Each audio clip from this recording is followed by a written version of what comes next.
Right, welcome back guys. This is the second video. I've already uploaded the Metroid Dread Special Edition unboxing, so please check that one out.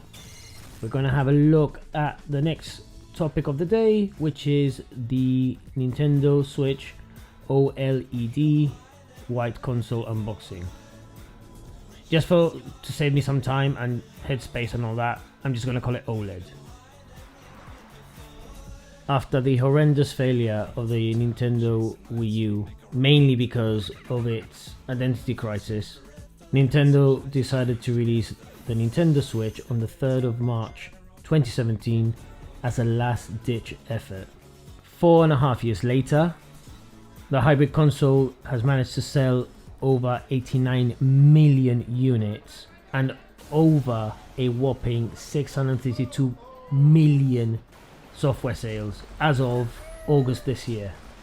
It's been both praised and criticized all over for the past 4.5 years, and also there's been rumors of a better spec Pro console coming out. But if you'd like to talk about that, just leave a comment down below and I can make a video on it and we can look into it.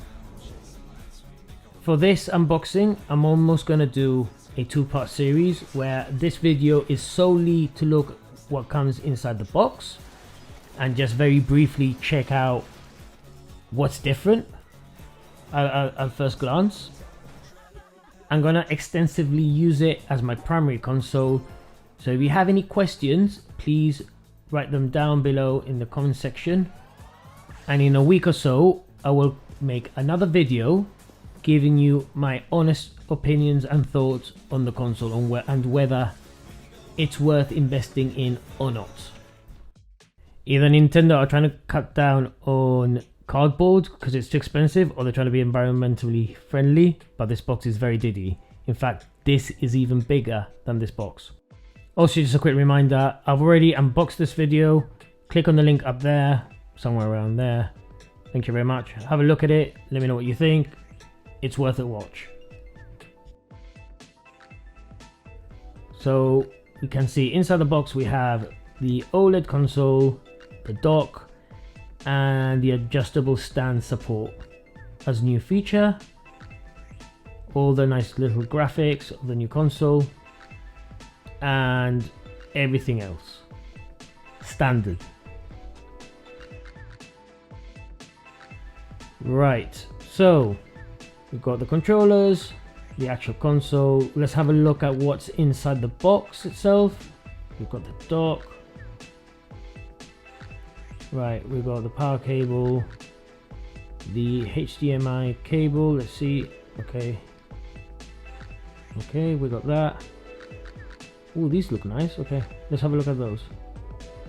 I appreciate that there's been a lot of content creators out there already that have done unboxing videos or they've done analysis on the console itself. I am going to try my absolute best to point out things that maybe I have not seen discussed before. So here we have the white Joy-Cons, so now you can drift in white. They're very nice. I have white shells from a third-party supplier. They did go a bit yellow, so I'm a bit concerned about this one in particular. I'm hoping that the actual plastic material doesn't just stain over time. Although, to be honest, it's one of those things with certain plastics, they do end up aging and changing color, so I wouldn't be surprised. So this caught my attention when I took it out of the box. The lace on the Joy-Con straps has a nice pattern. It's not going to change the world, I know, but it's better than the standard boring ones we've been getting for the past few years. Let's just have a look at the console. So, wow, okay. Yeah, so it's not the standard console we know and love. The screen's massive. So we've got the cartridge slot. The actual flap door isn't too hard to open. We've got the headphone jack. The grill, I'm so glad they fixed the design. This is new. The little circle thing here is a brightness sensor. We've got the volume buttons and the power button as normal. Let's put these in. Now this is the problem I had with the reviews I've seen online. My camera cannot do it justice. It's one of those things that you have to see it to believe it. There is a massive difference, significant one. The reduction in bezel throughout makes the screen a lot bigger. And we have the kickstand. One thing I've seen reported is some content creators have said that they've damaged this little air vent grill, and I think it's because the way you open it, there's no actual grip other than doing it in the corner. It may have been better to have had it in the center. Also, the memory card slot is still in the same area, you just push it in sideways. The design of the kickstand makes sense because it takes up the whole length of the body of the Switch, and it's got quite a bit of resistance. It's not as flimsy as the old one, and it's definitely adjustable. Out of all the different modes you can use this console in, tabletop mode is probably my least preferred way of playing the console, but that may change dramatically considering the kickstand is a lot sturdier and the screen's a lot bigger.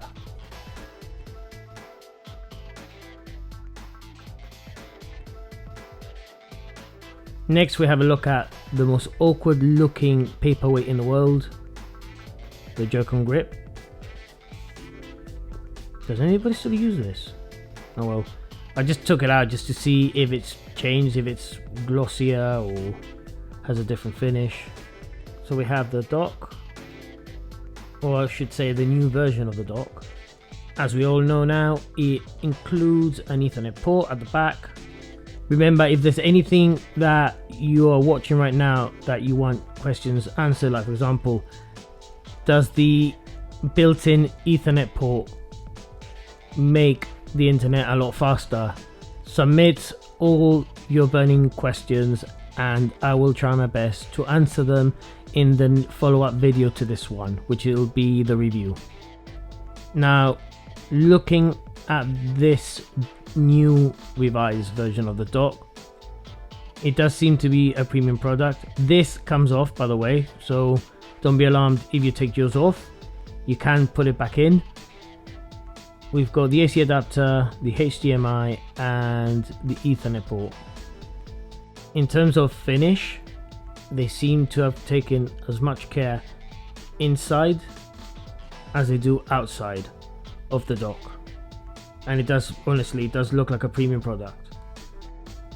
So we slide it in and this is what it looks like when docked. Wunderbar. So in our next video we'll be looking at reviewing the Switch OLED, and we're gonna have some focuses. These are some of the things that may be worth looking into in order to compare it with the older model. Realistically speaking, because of the nature of my lifestyle, my routine, I tend to mainly play my Switch in handheld mode. I'd say 85% of the time. That recently the times I've had it docked has been to capture footage. Other than that, it's always handheld. And this is why I wanted to do this type of analysis of the new OLED model. Clearly this is more catered towards people who play either handheld or tabletop mode. I did have a plan in place before I opened the box. Now, after opening the box and taking everything out, it's giving me a bit more of a different perspective on how to test this console thoroughly to see if it's worth buying or not. Especially the fact that the stand is a lot larger and sturdier. I think it will work well in conjunction with the already massive OLED display.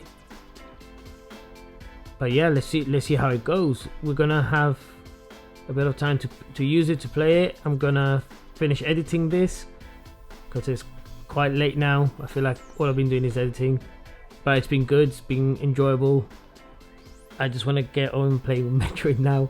So please guys, if you like what you've seen today, please subscribe, hit that bell, and I'll answer any questions, any burning questions you may have. Just leave them in the comment section down below, and you know, just keep on gaming.